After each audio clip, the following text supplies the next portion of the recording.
students, here, Yes, ma'am. so here is a very important question for the examination. That is the application for the post. तो आपके exam में 5 number का question आएगा जो कि mostly इसी तरह से आएंगे. तो दिस इज द फॉर्मेट. ठीक है, कि आपको किसी तरह का फॉर्मल एप्लीकेशन लिखना है तो आपको एक फॉर्मेट तो इस तरह का अप्लाई करना ही करना है. But in future when you complete your diploma then how you can apply in any kind of reputed company, कैसे आप अप्लाई करोगे, तो उसके लिए ये एक एग्जाम्पल सेट है. ठीक है, so you have to follow this pattern. आप जितने डिफरेंट बुक्स देखेंगे ना, every book have different kind of pattern of any kind of application writing. तो you have not to be confuse. आपको मैं एक सिंपल पैटर्न बता देती हूँ. For according to this pattern you can write any kind of formal application और letter. Formal, ठीक है. तो दिस इज द पैटर्न. अब इस लेटर में, इस एप्लीकेशन में कुछ पोर्शंस हैं. This application is divided into some portions. Like this is the opening. ठीक है, this is the opening portion in which we use two address. एक जो लिखता है this is the sender address and to whom we are writing the application, और दूसरा हम जिसको एप्लीकेशन लिख रहे होते हैं उसका एड्रेस. ठीक है, so sender address from, like imagine I am applying in some reputed company. मैं किसी एक reputed company में जॉब के लिए अप्लाई कर रही हूँ, तो मैंने एक एप्लीकेशन लिखा है. ठीक है, इसको इस तरीके से समझते हैं. तो मैंने अपना एड्रेस सबसे पहले लिखा, from, this is the my address. जो भी आप इमेजिन कर लो, जरूरी नहीं कि आप अपना ही एड्रेस लिखो. एग्जाम की बात कर रहे हैं, बट आप जब रियल में लिखेंगे तो आप अपना ही एड्रेस लिखोगे. तो एग्जामिनेशन पर्पज से आपको कोई भी लिख सकते हैं, but when you right real application for the post you have to be write your own address, जहाँ पे आपका कॉरेस्पॉन्डेंस प्रॉपर हो सके, कि आपको कोई रिप्लाई जाए वही एड्रेस आप लिखिए. ठीक है, तो this is the sender address. ये एड्रेस हो गया. फिर डेट. ठीक है, किस डेट को आप ये एप्लीकेशन लिख रहे हैं. So I write this letter today, so I mention today's date 16/12/20. Then this is the address जहाँ पे मैं जिस कंपनी को मैं लेटर लिख रही हूँ, एप्लीकेशन लिख रही हूँ, this is the person, the chairman HCL private limited, New Delhi. So इतना क्लियर हो गया. नो डाउट आपको ये दो चीजें मेंशन करनी है. Centre address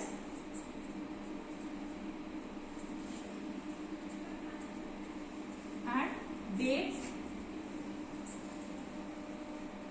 and to whom you are write the application, the superior boss of the office.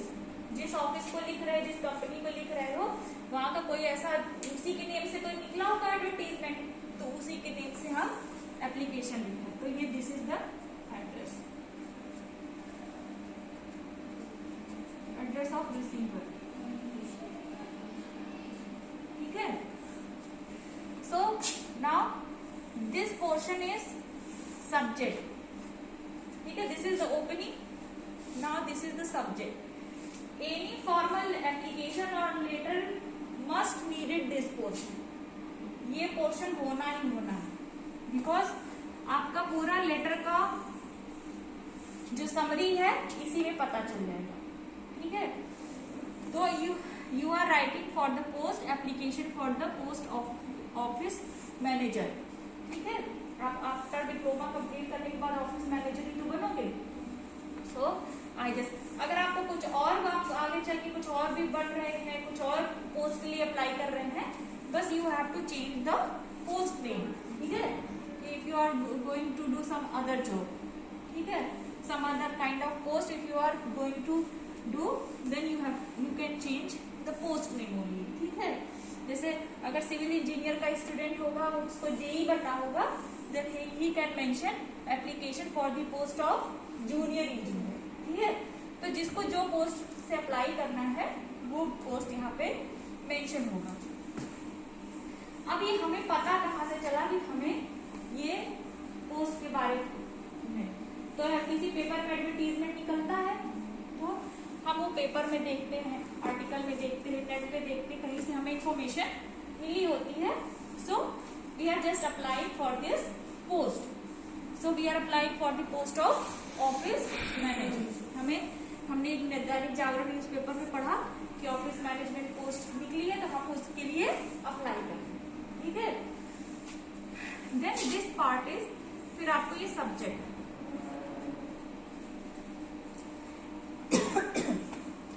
इतने लेटर में आपको पूरा पता चल जाएगा कि आपको किसको भेजना है, किसने भेजा, किस पोस्ट के लिए. ठीक है, and this is the only formality, but this formality is very important. ठीक है, this will show how much you are curious to do this job. ठीक है, आप ये जॉब को करने के लिए कितने उत्सुक हैं, कितना इच्छा रखते हैं, तो ये पोर्शन आपका बताएगा. फिर दिस पोर्शन इज सैल्यूटेशन.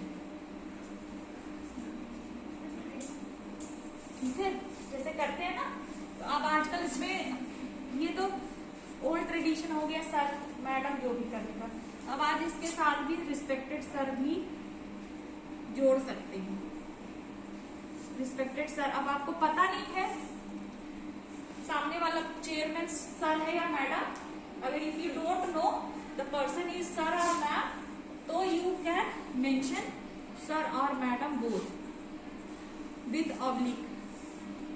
ठीक है, this portion is salutation. Okay, now we will come on the main body.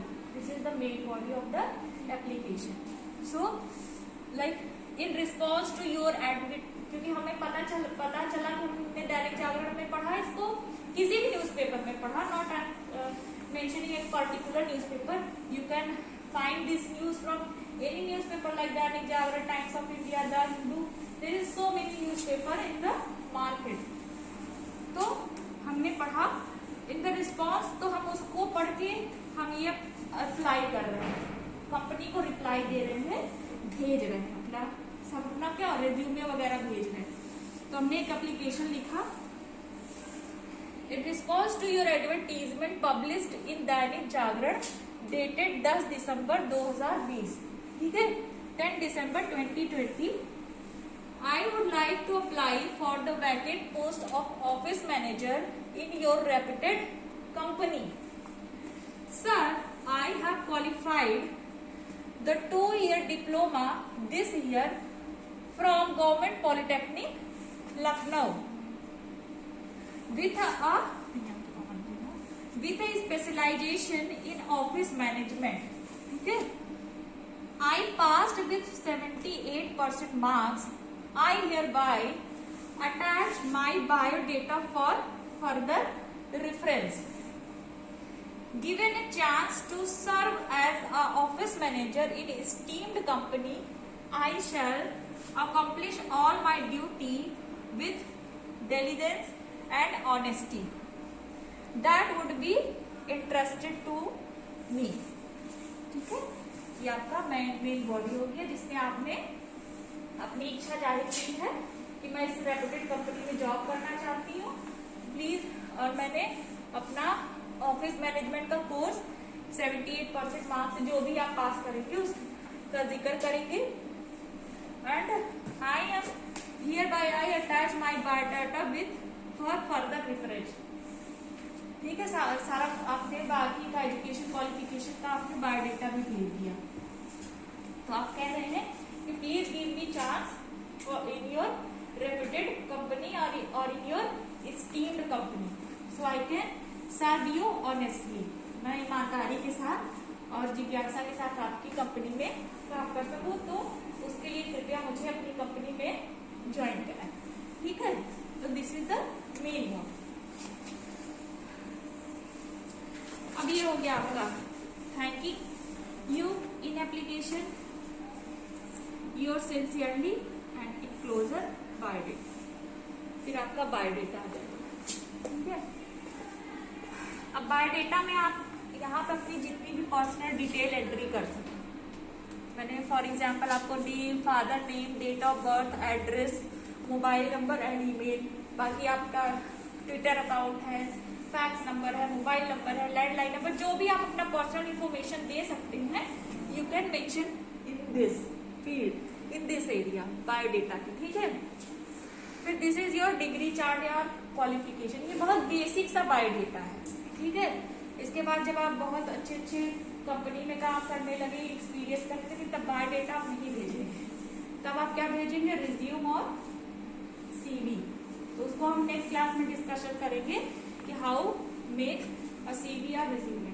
अभी तो बायोडेटा, क्योंकि आप फर्स्ट ईयर के स्टूडेंट हो तो अभी हम आपको बायोडेटा ही बता रहे हैं। ठीक है, तो इसमें मैंने कोर्स, डिग्री, जैसे हाई स्कूल हो गया।